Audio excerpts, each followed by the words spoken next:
Hi everybody, welcome back to my channel. My name is Carmen. I do movie and TV reviews, and today we're going to be talking about The Greatest Showman. And I have been so excited to talk about this movie since I knew that this was a movie. I really wanted to get into it, and we are going to get into it. But before we do that, I want you to go ahead and hit the subscribe button so you can get more of my reviews. Also hit the notification bell so that YouTube will let you know when it's time to come back and see more.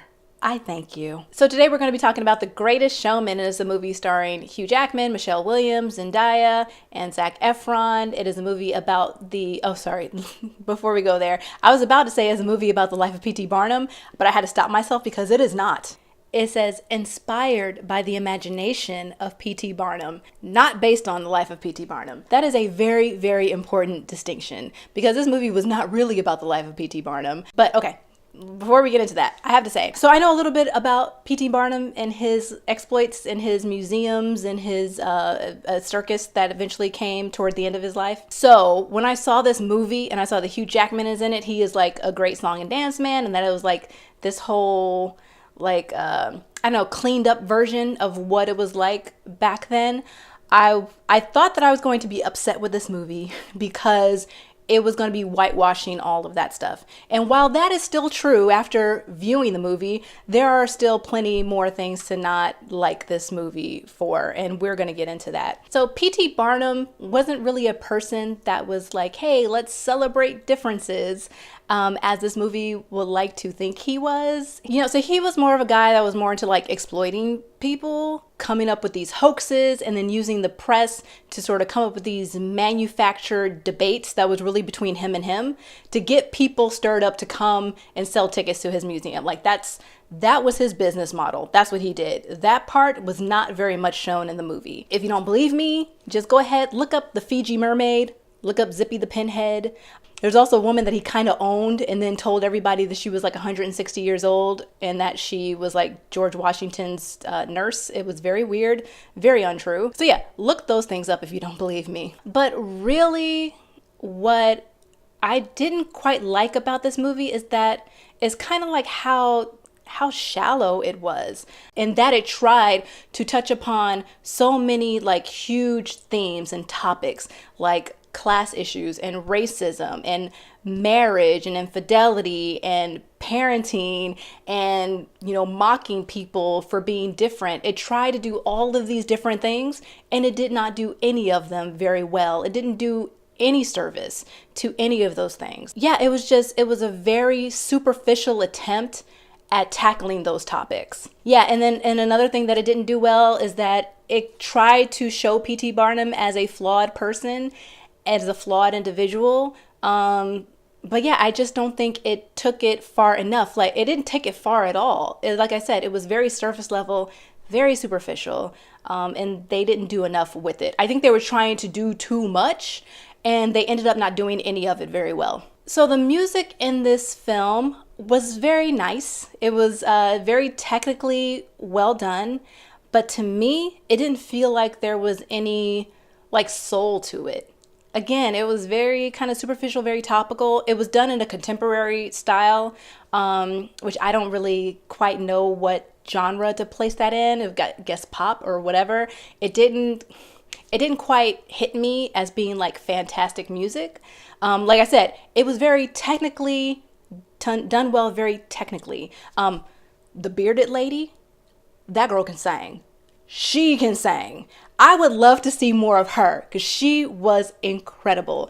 But like I said, the music itself, to me, was not very inspiring. To me, lacked soul, while technically executed very well, just kind of lacked something that actually touched my heart.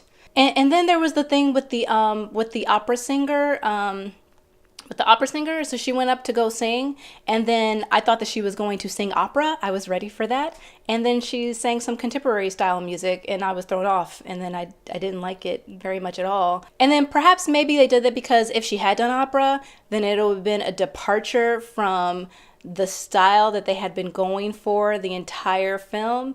But I don't know. I found that a little bit strange. As I was ready for opera, I didn't get it. I didn't get any of it. Weirdly enough, the acting seemed a little bit stiff, and in particular, Zac Efron. So, I mean, I'm not a big Zac Efron fan. I haven't seen a lot of the things, like I haven't watched High School Musical or any of the other stuff he's really been in. I did watch The Disaster Artist, which he has like a cameo in, and I think he did a good job in that. I thought it was pretty cool. But in this movie, there were a lot of different places where it seemed kind of stiff. I keep saying superficial because that's how a lot of things in this film really felt. And I don't think that he really gave a really great performance. So another notable performance that was a little bit disappointing to me was this guy. His name is Paul Sparks. He is really great. He has been in The Night Of, Boardwalk Empire, and House of Cards. He has done a fantastic job in these films. But in this film, it was like, I don't know, like I said, kind of very superficial. I don't know if that's how they wanted him to be because he's playing this theater critic and is like, ooh, boo, theater critics, you're a horrible person for bringing P.T. Barnum down or saying anything bad about P.T. Barnum.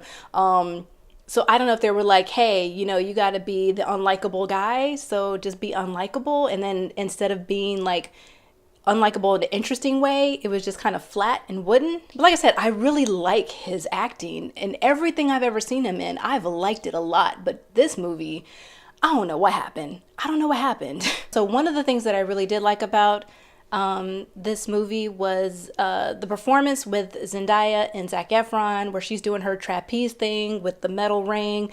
I thought that that was an amazing performance that she gave, you know, physically doing that. Again, the music wasn't my cup of tea, but I did appreciate it, and she is a very talented person, and she did that really well. She did that scene very well. A lot of people really like this movie, and honestly, I don't think that this movie needed to be about P.T. Barnum. You know, I think that if they want to do like this big musical about this circus guy and celebrating differences and, you know, splash and a spectacle and all of that, that they could have done it about a fictional person. They didn't have to do about P.T. Barnum. I would really like to see a movie that is about P.T. Barnum and his life. And he wasn't all bad. You know, he was an abolitionist. He was against slavery. He's done some good things in his life, but there were some other things that were very questionable and very problematic. And I think that having a movie that shows sort of that dichotomy within this one person would be an interesting movie to see. And I don't think this movie was that. I mean, if you are a person that likes a musical, likes a good time, like I said, Hugh Jackman is a big song and dance man. A lot of people probably don't know that because they only know him as Wolverine, but he can sing, he can dance. He's very talented in that way. He's done a lot of theater, so he's very good at that kind of thing. For those people who like that kind of thing, this will be a good movie for you. But like I said, to me, it was lacking depth. It was lacking soul. And I don't think it should have been about P.T. Barnum at all. Really, I think that took away from it by whitewashing his life. So just kind of to end this out, I know that this was nominated for a Golden Globe. I do not anticipate this being nominated for Best Picture at the Oscars. Maybe. I wouldn't myself personally. I think that there will probably be some nominations for like costume, for set design, maybe for hair and makeup, maybe.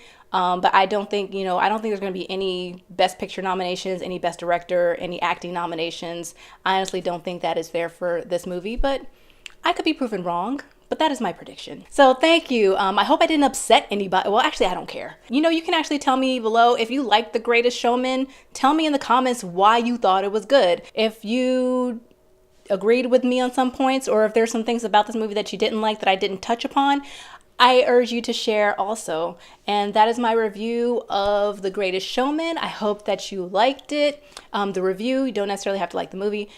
And then if you hit subscribe and then hit the notification bell, you would get more of my reviews in the future. I thank you so much for watching and sticking around with this, and I will see you on the next one.